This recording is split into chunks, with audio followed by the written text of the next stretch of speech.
Are you aware of how you initiate action as a financial brand leader? Do you understand how you solve problems? What about others on your team? Are you aware of how they initiate action or how they solve problems? Because what I'm going to share with you on today's episode of the Banking on Digital Growth podcast, it truly transformed my life as a leader, as a husband, as a father, really as a human being, just like it has transformed the lives of financial brand leaders that we have coached and guided along their digital growth journeys.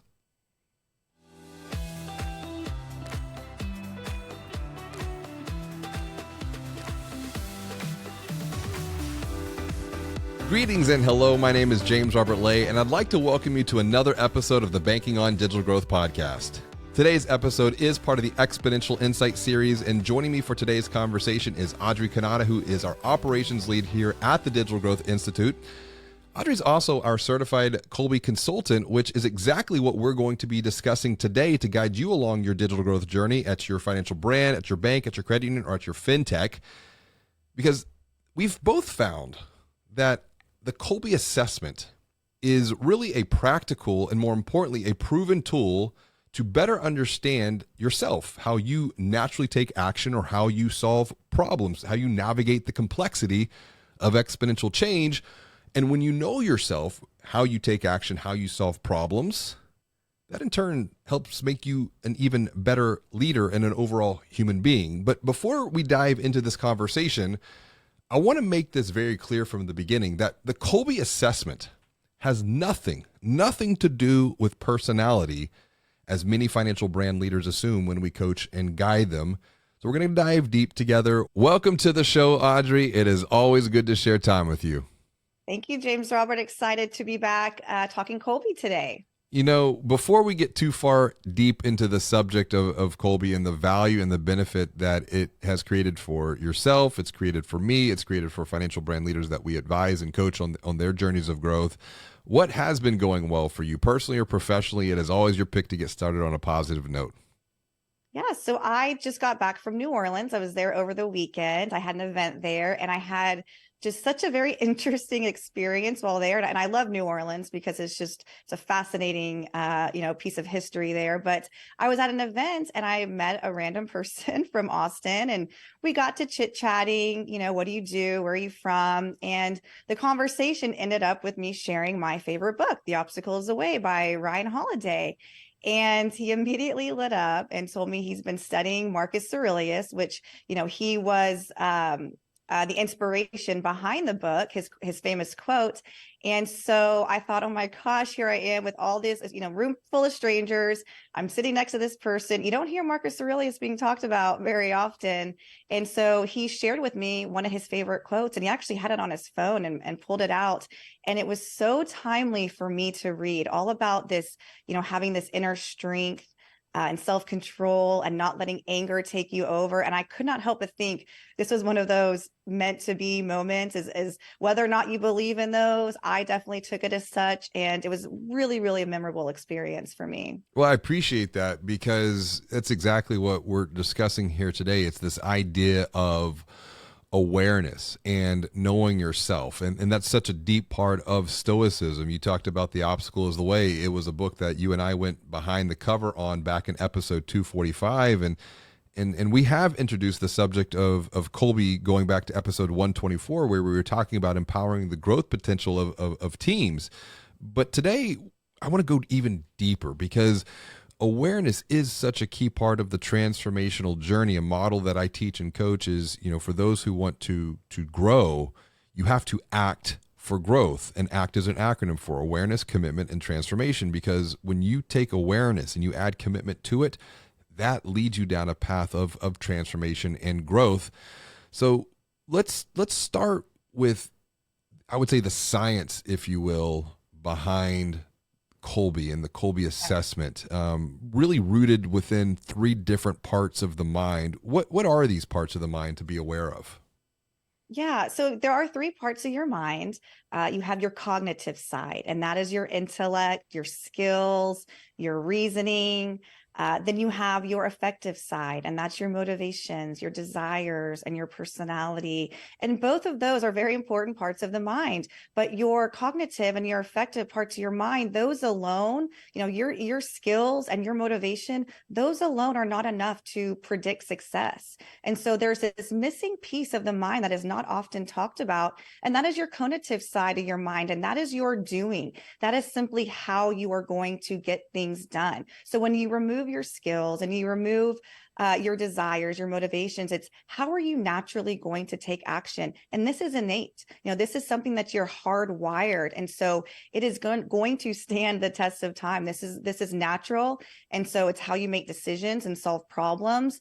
And so I think it's so important to understand that, because when we're operating on just our intellect or just our motivations, we can't rely on that for success. And when you're talking about this is how you act, this is how you do, and when you think about what you do, you're either going to take some action, you're going to solve a problem, which is one of the reasons that we have built Kolbe into our methodology here, because we have the four environments, the four seasons for exponential growth, where an individual can be learning, they can be thinking based upon what they've learned of how to apply that knowledge, to then go on and do, to then create some space and time to pause, review, and reflect. And so when we look at those three different parts of the mind, you're right. The conative part of the mind is not very well known, at least for the vertical that we're working in within financial services. Right.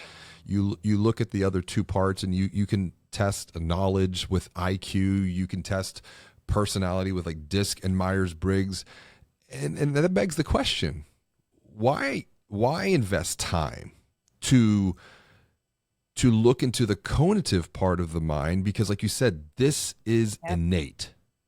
It is. And so the conative part of the mind is all about your mental energy and protecting your mental energy. And so it's so important to understand that. So a really great example that I have personally is I was a teacher for many, many years, and I was great at it. So my skill, my cognitive side, I had the intellect to perform well, and my affective side, I liked it. I was motivated. But over time, I was very, very drained. I was exhausted, and I could not understand why. Here I am in a job that I'm great at, that I love, but yet something isn't right. And I felt drained every single day. And so understanding that the job requirements that being a teacher required, it forced me to work outside of my natural operating mode. So it wasn't that I couldn't do it. It wasn't that I didn't like it, but I was being forced to perform and to take action in ways that were not natural for me. So it drained my energy. So it's really important to understand that. And I think for a lot of us, for me, it hurt my confidence level. I felt like there was something wrong with me. Well, why is this not working out for me? I felt like I was failing at something. But once I realized it had nothing to do with my skills, it had nothing to do with my personality or my motivation. It had everything to do with just the way I naturally operate. It was such a gift to be given. And so I think this missing piece is almost the most important piece of the puzzle to look at. That idea of a gift, and we have gifted so many leaders with the gift of Kolbe to help them understand and know themselves better of how they take action. I think even with my own personal story, it was 2017 whenever I took my Kolbe assessment, and I was dealing with a lot of things. There was a lot of conflict, and it was because I was working outside of the way that I would naturally take action. Whenever I figured out how I do take action naturally from an energetic standpoint, and I do it by just doing what we're doing now. It's quick starting, to use the Kolbe perspective. I can do podcast all day. Yesterday, you talked about being in New Orleans recently. I was, in New Orleans yesterday as of this recording, and went for 5 or 6 hours with kind of a very light agenda, but it was just so much quick start energy needed that whenever I came home to 4 kids, I was just perfectly fine. Yeah. On the opposite side of the spectrum, though, please don't ask me to follow through with something. And I think that's one of the things with Kolbe. It gave me the awareness that I can do that follow through work or that fact-finding work, but I'm going to be tired. I'm going to be drained. I'm going to probably even be just a little bit grumpy. Exactly. And that's where I want to come back to this idea of energy, Yeah. psychological energy, if Yep. you will, because that psychological energy then transmutes into physical energy. What do you mean by this? Yeah. So if you think about when you're working outside of your natural operating mode, so for example, for me, I am very systematic and I follow processes. I create a plan. I have my checklist. I naturally bring closure to things. Those are the things that give me energy. I'll never forget right after I read one of the new traction books, Process, I went through and I did a review of all of our internal processes. And James Robert, I think I told you this too. I sat there for probably 4 or 5 hours and went through line by line and edited and created all these internal processes. And I'm telling you, the time went by. You're exhausting me. You're exhausting me. Right, just talking about it, you're done. But it felt like 20 minutes. I was in such a flow state because Yeah. that is where I naturally get my energy. That is where I lead the charge. But on the flip side, if you throw something at me last minute, or you ask me to work up or if I accidentally work up into the deadline, it is going to exhaust me. And a perfect example when this, but in just full transparency, I was nominated for a Kolbe Professional Award and I procrastinated. I had a lot of things on my plate. I waited to the last minute, partly because I didn't give myself time to make a plan and make a system on how I was going to tackle that application. I waited to the deadline. I literally turned it in the day it was due. I worked until 10, 11 o'clock at night. And the very next day, now I turned it in. It was on time. It was done well. It was good, but I was exhausted. I think you and I met like midday through the next day. And I said, I'm spent. Yes. And you go, stop for the day, take the rest of the day, rest your minds. And so that just shows how when you're working outside of your strengths, while you can do it, I completed the application. I hopefully did a great job, but it took a lot of energy from me. Well, I want to pause on this point for just a bit because I remember when you were going through and I said, listen, let's have a conversation about this before you submitted. And almost kind of did a very informal, we probably should have just recorded it because it would have been a great podcast. But Sure. But what I think was happening is I know how I initiate action, and I was quick starting because I don't really need a playbook. I'm just going to solve problems and I'm just going to do it, and that's going to figure it out. Yeah.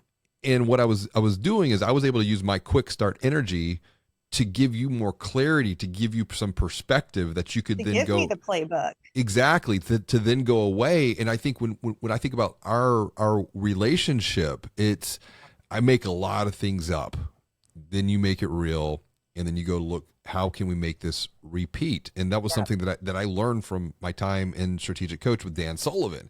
You make it up, you make it real, you make it repeat. But Kolbe does play a big role in this here, particularly when it comes to making sure that you have the right people in the right seats. Yeah, absolutely. And I think about, the way we differ from our ways of taking action and how, like, for example, on the application, you naturally jumped in and not a problem. I called you up right away and you got started, whereas I needed more of that playbook. And I think back to before I knew my Kolbe, when I first came back for tour number 2, I kind of felt this need to almost mirror your strengths. You're very innovative. You have ideas left and right. And so I kept thinking, well, that's not me. I'm not coming up with all these ideas. In fact, I'm actually questioning a lot of your ideas. I'm pushing back a lot. And I'll never forget one day, a few months in, I pulled you aside and I said, hey, I just want you to know, I'm not being negative whenever I question or probe or poke holes in your ideas. And of course, I was always doing it very respectfully. Sure. And you told me, no, I understand. I appreciate that. But it wasn't until I got my Kolbe results that I realized, wait a minute, my strength here isn't to innovate. That's James Roberts. My strength here is to be protective. It is to mitigate risk. So really, I am bringing value because I'm asking those questions. And for me, that was a major moment in my self-confidence, and it really empowered me then to feel comfortable with what I'm bringing to the table. No, I'm not generating all these ideas left and right, but I am still bringing value to the organization by being a little bit more protective. It's interesting that you note that, because if I think back to when you were around for tour number one, coming right out of college, and I didn't have the self-awareness that I had that I have now, back then as a leader. I was extremely unaware. And what was happening, and we're going to come back to this point, but I just want to plant the seed now.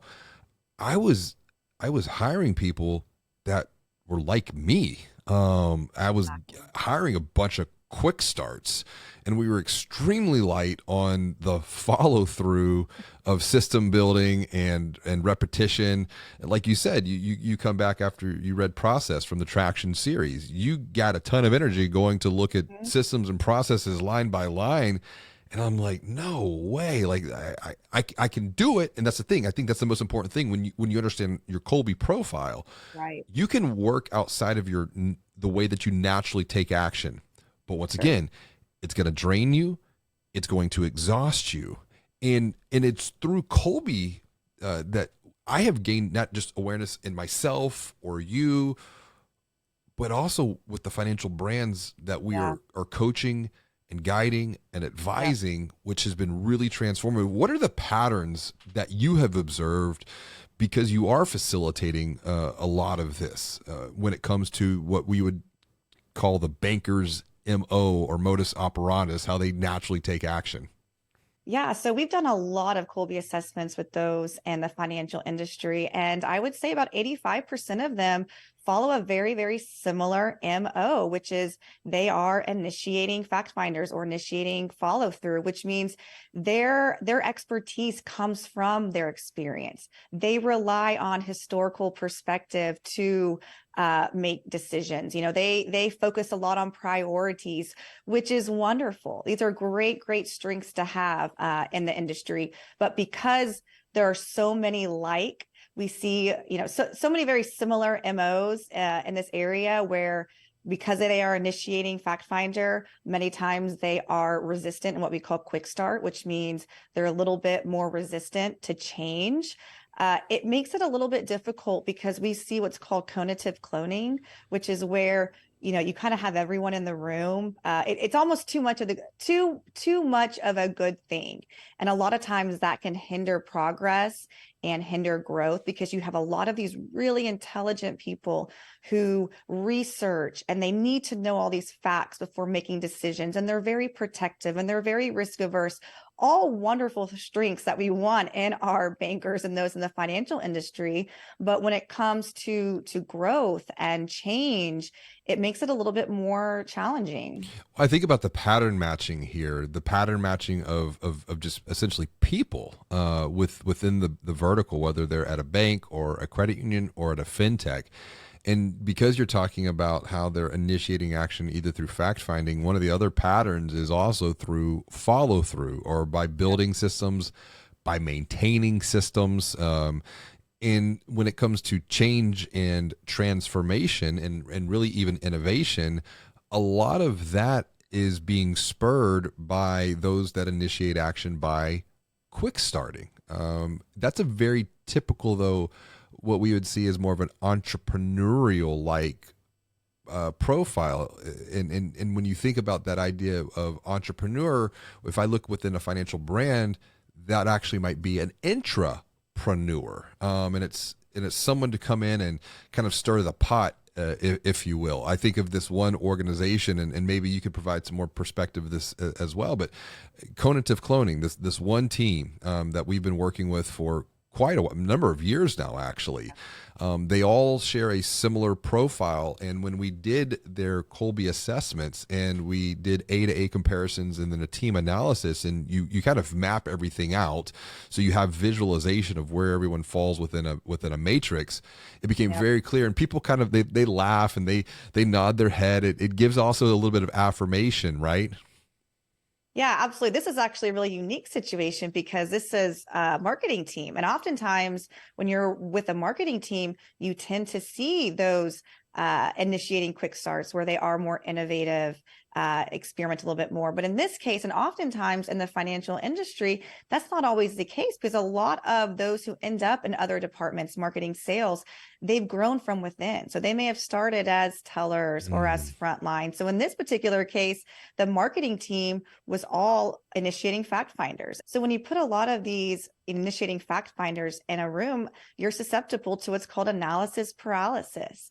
It prevents things from moving forward, the needle moving forward, because everyone needs to have their research done ahead of time, or they're too busy looking up information and getting bogged down in the details to where decisions just aren't being made. And so this team has done a really, really great job of working with this conative cloning and not letting it hold them back. A couple of the strategies that I can think of offhand is, they set deadlines, really make sure they adhere to those deadlines so they don't get stuck in this never ending, research rabbit hole. They set real hard timers to their meetings, send out agendas ahead of time so that those who need to do that extra little bit of digging for details can do that prior to the meeting. And also working independently, really dividing tasks among each of the individuals and then coming together at the end has really helped them kind of get past this potential risk of conative cloning. I'm going to add to that because I also often play the role of going in there as the quick start, as the one who stirs the pot from a positive perspective and gives them that quick start energy, knowing that they're going to have to go back and do maybe a little bit more fact finding. But that's where the coaching and the accountability that we're providing them ensures that they continuously are moving forward. They're making progress, and they make progress, but not by looking at what they still have to do. They're making progress by measuring where they have come from. And that builds their confidence, because you mentioned your own confidence just a moment ago. Confidence is one of the most important aspects or elements that any leader needs to protect, because confidence is contagious, and when you get a room full of confident people, that's where some really, I would say, transformative things can truly happen. So it's this idea of Kolbe. It's all about being free to be yourself, right? Yes. Yeah, absolutely. I mean, it really is a gift to be able to know thyself and to almost feel validated. And this is the way I operate, and it's okay. It's nothing personal at all. I think of many times we've had members in our organization who have come to me, you or I, with some sort of internal conflict or conflict on their teams, and they just want to talk about it, and they can't quite put their finger on what's going on, or why are they feeling this level of stress. And the first thing that I do is I pull out their Kolbes. I look at each of their Kolbe profiles, and more often than not, that's where the conflict lies, is in this opposing, either this opposite way of taking action, or maybe they're taking action the same way and they're almost butting heads a little bit. And it really depersonalizes things. I think a lot of times we get lost in taking things personally when things aren't going our way, especially in the work environment. I know, in the beginning for you and I, we are complete opposites. Yes. Our Kolbes, which creates the most beautiful synergy. But it's only because we're aware of that and we know how to complement each other's strengths. But if we took that away, if we completely removed that, knowing our Kolbe, there's a very high probability that things might get a little tense between us on a personal note. I know that, if you called me up out of the blue and said, Audrey, I need you to jump on this podcast in 5 minutes and be ready to go. If I didn't know my Kolbe and your Kolbe, I might think, that is so not cool. Like, why would he do that to me? Why would he throw me into this situation? He knows better. And I might kind of take that a little bit negatively, but well, for one, my Kolbe, so you probably wouldn't do that. And also I know your Kolbe, and I can push back and say, James Robert, hold on, you're quick starting me a little bit. I know you didn't think that you were, doing anything personal. And you might say, oh, you're totally right. Let's schedule it for maybe tomorrow. So it really helps us to take away some of this potential conflict and recognize this is just the way that we operate. What you're tapping into is something that I've never thought about through this context here, which is the pyramid of human relationships that I wrote about in Banking on Digital Growth. And as my thinking is evolving now, wrapping up Banking on Change, the pyramid of human relationships still stands the test of time. It's something that Delina and I, my wife, and we've had a lot of conversations with her about this. We developed this through pattern matching couples that we were preparing for marriage. And when you look at the foundation of every positive relationship, and I've asked this now hundreds of times to financial brand teams, I've said, well, what's at the foundation of every positive relationship? And 99%, 98% will say trust. Trust is the foundation. And I say, you're on the right path. Yeah. Trust is actually the glue. The foundation, if you will, is respect. And when you're talking about this through this idea of synergy, there's a tremendous amount of respect that comes for the other person, because number one, I know myself. I also know the other person. And as I've talked with my kids many times before, you cannot respect another human being until you respect yourself. And respect comes from knowing one's self. And we've seen this idea of respect also through the work that we've been doing and the coaching that we've been doing with financial brand leaders. I know you were a part of an experience to where I think you had to keep your jaw from hitting the floor because you saw how I handled this really tense, very uncomfortable, and almost could have been explosive situation. And the only reason I was able to navigate that conflict was because of I understood this other leader's Kolbe profile. Yeah, you did. And you also were able to quick start because you mitigated the situation immediately, where I was still frozen and I would have needed a quick timeout to come back and make a plan and a course of action on how to tackle it. But yeah, absolutely. We were working with a certain individual. It was actually a group, and we were presenting a lot of different recommendations and suggestions. And in hindsight, it was a lot. It was a lot of information, and it was all happening very fast. And the leader of this organization, he had to stop us. And it was a very intense and abrupt stop. And he mentioned that he felt ambushed, and he was very defensive with the recommendations that we were providing. And when we stopped to think about how we were going about doing this, we realized we were forcing rapid change on him too quickly. This is someone who had been in this industry and in this position for, we're talking 50 years. And so we came in and disrupted this legacy way of thinking and their methods and their processes. And it jarred him. It completely jarred him. And it was too much, too fast. And so when we stepped back, we realized, okay, this isn't personal. He's not frustrated or mad at us. It's the way this information is being presented to him. And so we completely flipped the script. We stopped.